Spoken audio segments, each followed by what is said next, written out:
So last year there was a brand new release from the House of Guerlain that I wasn't really too sure about because the opening really wasn't for me. Even though I really love the dry down, it is Abbey Rouge Privé.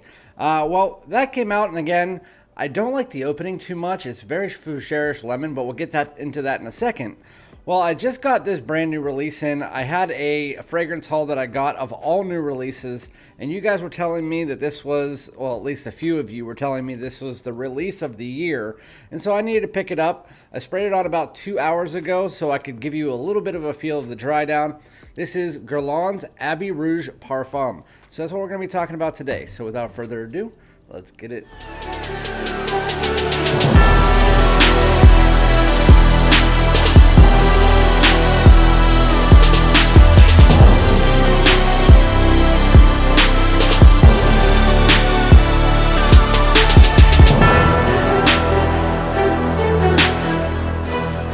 What's going on, my great smelling dudes? Welcome back to my channel. My name is Randy, aka FragranceDoud, back with yet another first impression of another 2024 release. This one is a European exclusive though, so you're not going to be able to find it pretty much anywhere in stores, but you will be able to find it on discounters in the United States and Canada, probably over the next like 5 or 6 months. That's about how long it takes to get there. So before we get into the video, if you're not already and you like my content, make sure to hit the subscribe button. Everybody else on the way in, hit the like. Comment below. Let me know if you tried this one, if you like it. So there is a bit of an issue when it comes to this fragrance so far. So whenever I did my top 10 brand new designers of 2024 so far, about 2 weeks ago, I had about 5 comments on that video that said, you need to try out Abbey Rouge Privé by Guerlain, or Abbey Rouge Parfum by Guerlain. It is the best release of the year, hands down. And I was like, okay, I mean, obviously I'm going to do that if I have 5 people telling me that. Literally, the moment I hit order, I got a comment like 30 seconds after I ordered it that said, don't listen to them. The Abbey Rouge sucks. It's very kind of like the Privé was last year, just it's not what it's built up to be. It's very similar to the original. Then over the next like day, I got 4 more comments, so now we're 5 to 5. 4 more comments, all saying how bad it was. So we have best fragrance of the year and terrible fragrance. So I'm like, now, okay, I don't know which way to go. That's the problem with being a reviewer and having a channel, is you're not exactly sure who to believe on that, but that's why you do your own testing, and that's what we're doing here. So I sprayed on the Abbey Rouge Parfum about 2 hours ago, so I can give you a feel of the dry down, and the reason that I did that was because last year's release, Abbey Rouge Privé, I tested out a decant, and in the opening, for the first like 45 minutes to an hour, I don't like it. It's medicinal lemon leather. It's a little bit harsh, at least for me. More on the fougerish side. It's very medicinal, and I don't like that. But I love the dry down. It is like a beautiful vanillic leather woody tone. It's very, very beautiful. That is what I was expecting to get from this fragrance whenever I first sprayed it on. Just based on the note breakdown, but it wasn't anything like that. So I didn't end up buying a bottle, but one of my subscribers, Eddie, he ended up sending this to me, so I ended up getting it anyway, and I probably won't wear it because there's no reason to wear a fragrance if the opening, at least, I mean, unless it's like 5 minutes, if the opening like hour of the fragrance is something that you don't like, there's no need to wear it. So I'll probably end up selling it or giving it away. It's just not a big fan of that fragrance overall. Even though the dry down I love, and that's like the bulk of the fragrance. It's just there's a full hour, and that sucks. Is this the same? So today we're doing my first impressions of Abbey Rouge Parfum by Guerlain, released here in 2024. So this is different than the Privé, but as soon as you spray it on, I've never smelled the original Abbey Rouge. I can tell you that. It's the sister brother line to L'Homme Ideal line. They have very similar bottles. Abbey Rouge, the original, came out a while ago. And I never tried that one. But now that I've smelled the Privé and I've smelled this one, at least for 2 hours, I know what that DNA is. And that DNA is this kind of like leathery patchouli, at least based on what I've gotten in the last two. The Privé had this nice lemon mixture in there that brought this fougere soapy quality to it. But this one, even though I don't remember the note breakdown per se, but it doesn't say leather from what I remember. And that's why I was kind of interested in this one, because it was spelled out as gourmand. And the leather was removed from the other one, which is the part that I didn't like. With that said, this one, you can still get this leathery patchouli, and it's very medicinal. Right when you spray it on, it still has that medicinal quality. So if you, the Privé was a 50-50 split.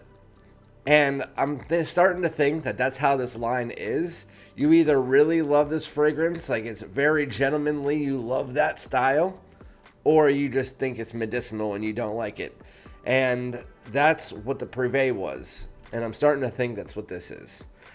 Because when you first spray this on, it still has that leathery patchouli, and it's very, very, very strong. In your face, very medicinal. At least on my skin, that's the way I get it. And I get a little touch of citrus in there, but for the most part, it's like a leathery patchouli mixed together with a slight boozy undertone.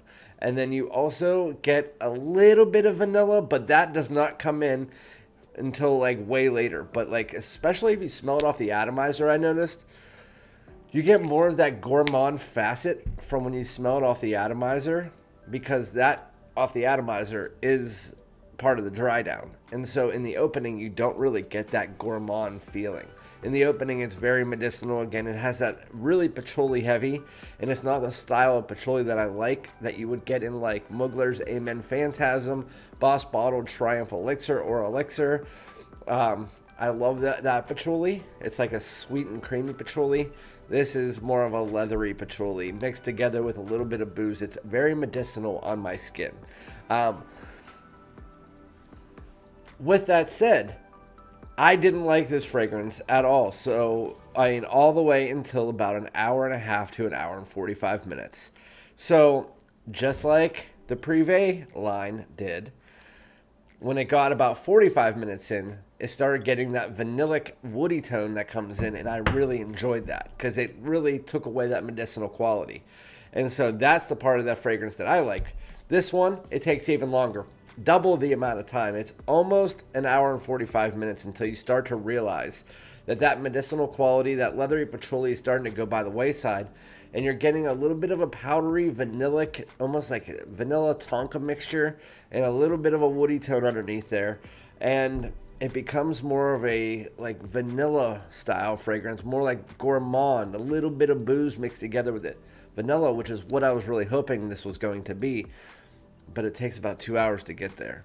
And so if you were coming into this fragrance thinking it was going to be a gourmand, it's really not. I mean, if you get past that first 2 hours, it is, but it's not in the opening at all. Again, it's more patchouli dominant. It's that Abbey Rouge DNA that I've been smelling. It smells like this is the twin brother of the Privé, so it still has that style of DNA, and it still has that leathery patchouli, and it's just not what I liked from the original.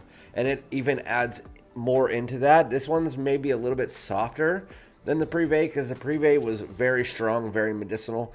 This one still has that, and so maybe I just don't like the Abbey Rouge line. I guess I just like the dry downs. I just wish that those dry downs would come quicker. And so it's nice that they have a nice transition. It's just it's not doing it for me. So to those people who said that I was going to love it, I did realize that the people who said I was going to love it were people who are new to my channel. There are people who don't really know my taste that well. And while the people who didn't say that I was going to like this, for the most part, they were the people that I talk to all the time. And they knew I wasn't going to like this. And so I should have went with that crowd. But at that point in time, I had already purchased it. With that said, I already know. I might not even do a full review for this fragrance, because I already know I'm not going to like the whole fragrance. I love the dry down. But I love the dry down with Privé. That doesn't mean I like the fragrance, because I still have an hour. And so if you have to get even past an hour and a half to an hour and 45 minutes to get to the part that you like, it's not going to do it. And so I got to say, I give a thumbs down to Abbey Rouge Parfum. Just like the Privé, I would say because that dry down's like a 9 for me. The opening is just so not my style that it brings it down to like a 6 to a 6.5. It's just not my style of fragrance. I don't like it. I am going to send this, a decant of this to Ross, TLTG, because he wanted to try it out. And I don't think he's tried any of them from the line. So I'm going to see what his style of, what he thinks about that. But I just don't like it. And while I was in between my intro, like about half hour to an hour into this, I was reading other people's input about this fragrance, and it seems it's the same. It seems a lot of people get that medicinal quality, while a few people love it and think it's a masterpiece. Which person are you going to be? Are you going to be in that portion of people that think that it's a masterpiece, or are you going to be in the portion of people that think that it's medicinal and it's just not for them, that the dry down smells great but it takes a while to get there? I've read so many comments in the last couple of days about it, and it seems like that's what it is. So it's an all-season fragrance, but I would say it's probably leaning towards the transitional season, like spring and fall. But I don't know when I would wear this, because again, that opening is so much different than the dry down. The dry down is more like a fall and winter scent, while the opening is more something I wouldn't wear at all. So make your decision on that. I don't think it's something that's worth a blind buy for sure. But again, that is Abbey Rouge Parfum. That is a letdown. That is not going to be in my top 5. I'm 100% sure. So yeah. So the other 2 fragrances, I got to say, are definitely better. I already recorded the videos for them, and they are Le Male Lover and Kenzo Homme Santel Marin. And I can tell you, I just picked those up, and both of those are really good. So those videos will be coming out soon. So yeah, remember to like, comment, subscribe, and I'll be back with another one. Peace out.